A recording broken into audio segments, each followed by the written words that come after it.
Hey people on YouTube land, Zach Hall here, and wanted to do a quick update video to a Bible I've been using for a little while now. And this is the Church Bible Publishers hardback. This also is known as their 180 series. Also, you might hear of it as the Cambridge large print edition. And what Church Bible Publishers has done is essentially shrunk down the size of the font a little bit to put it in a more accessible format. But I want to show you as far as how well the hardback's held up. Is it worth the price? And just for you to look at some of the notes I was able to take in this, just to show you kind of how to use the Bible. So looking into it, it's awesome. It's very utilitarian. It's easy to hold, easy to carry. It lays flat anywhere. That's the advantage of a hardback, obviously. The font is very nice. As you can see there, very nice and dark.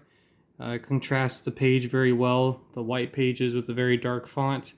It's got great margins around the whole text, at least a 1/4 inch all the way around. And this Bible only costs $10, so it's very cost effective for someone on a budget. And again, I've had this Bible probably for a year in total, and have used it a little bit here and there, but have recently used it more because I have the exact same edition in leather, but from Cambridge University Press, the Cambridge large print here in French Moroccan leather. And so this is the nicer edition with the gold gilding. The font is slightly bigger again because this is the actual original edition. Everything's in the same place. But to avoid this getting wear and tear on it, and also just putting notes in here that maybe I wasn't thinking of, I've been using this hardback for carrying to places or throwing in my car or something like that, taking to Bible studies, so that it takes the brunt of the use. And in the process, I've used it really as a note-taking Bible to really put any notes or thoughts I've had on Scripture in here. So we're going to look at 1 Timothy, and I'm going to show you here just how many notes I've taken in it, how the paper holds up. So as you can see, this writing in the margins is actually on the other side of the page. So you can see as far as the page thickness, any micron pins that you use are going to ghost through the page, but nothing's really bled through. So as far as that goes, you won't have any concerns with that. So the paper is good enough for that. You can see where I've written over the top of other writing on the back side. It doesn't mess up your ability to read it there. So it's very nice in that regard. But you can kind of see just how many notes you can actually fit on one page. And so you can see I've had to write a little smaller than I normally would. So I'll kind of zoom out there so you guys can get maybe a better look at it. But you can see I've pretty much taken up the whole page with the margins and wherever I'm able to write.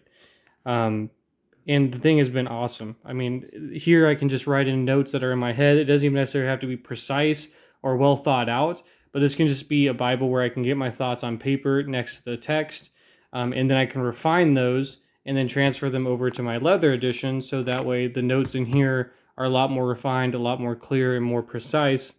So that way I can use those when I'm preaching, or whether you're witnessing somebody, you write some nice notes, or just doing cross-references. But I'll show you here some, you can see, I mean, I'm writing literally paragraphs there in the margin. So a lot of space. And again, this Bible is less than 9x6. It's probably 8.5 by 5.5, somewhere in that range. So very well-made, hand-sized Bible. Now, it doesn't have a concordance or anything in the back. So once you get to Revelation there, yep, it says the end, and then you have a piece of cardstock paper in the back. But it is a Smyth Stone binding, so it does lay flat everywhere. The pages will not fall out on you prematurely because it's glued and it's Smyth Stone, so it has stitching on the signatures.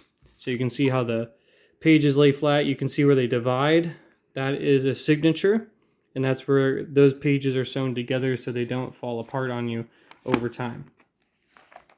And then just generally reading this is very good. The only complaint I have about this, and I'll see if I can't show you here, but you can kind of see at the top of the page there, it has some glare when you're reading. So in direct light, sometimes that can be hard to read and focus on. So you can kind of see there the glare. But that's the only thing. And all I have to do really is move the book so I don't have that direct light on it, and it's still easy to read. So just want to show you guys an update. It's held up very well. Let's take a look on the outside here real quick just to see You can see so far, no fading. The black is still very nice. The color's not coming off. The spine is not chipping away or starting to separate yet. And again, I've had this for about a year, but I'd say it's probably had maybe 2 months of heavy use at the most. So definitely wouldn't say it's been my daily driver until recently. So I'll keep you guys updated on this one as I use it more. But right now, I have rating reviews about it. I mean, what's better than a hardback edition there? Can stand up, take a beating, can take notes in it. It's Smythsonian, only $10. So it really is a great option. If you're looking for a good Bible at a low price, something that you want to get your feet wet with, or if you are interested in the Cambridge large print, but you don't want to shell out money for a leather Bible, I would encourage you to get this, read it for a few months, see how you like the text, the layout, and if you like this, then I would tell you, upgrade to the other one, or you could use this as your main Bible. So, kind of go through here, show you see it lays flat in Genesis. Gives you a close-up of the font again.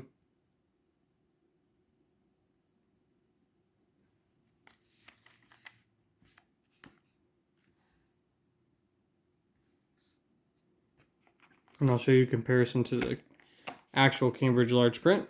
So again, these are the same Bibles, but the Church Bible Publishers has a shrunk down font. So you can see it's the same thing, but this Church Bible Publishers font is slightly smaller. But because of that, it also is a slightly smaller footprint. So I'll put this up next to the Cambridge large print. So there you can see it's less wide, and it's a little bit shorter than the Cambridge large print.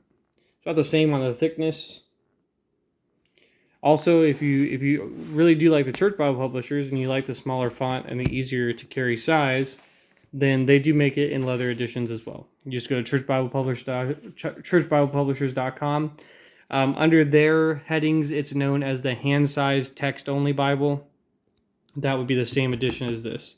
And so they still have the hardback edition if you're interested in this. Again, it runs about $10. Great Bible, decent enough paper. You can write a ton of notes in it. Really use it as a beater Bible, as they say, or something you can just use and abuse, or you can use it every day. So again, I hope this has been helpful to you. I just want to show you how I use it, how I take notes in it, to show you pages where I did take notes, and just see how much you can actually put in there and write. So if you have any questions or comments that maybe I didn't cover, please leave those in the comment section. I'll be happy to answer those and get back to you. And we'll take another look here at this last page in Timothy. And the reason I show you this is just that it's a different color ink. So I used blue, I've used brown and black, so different colors. And so the blue does really well. I really like the Pigma Micron blue. The brown's good as well. And you can see the ghosting on the backside there.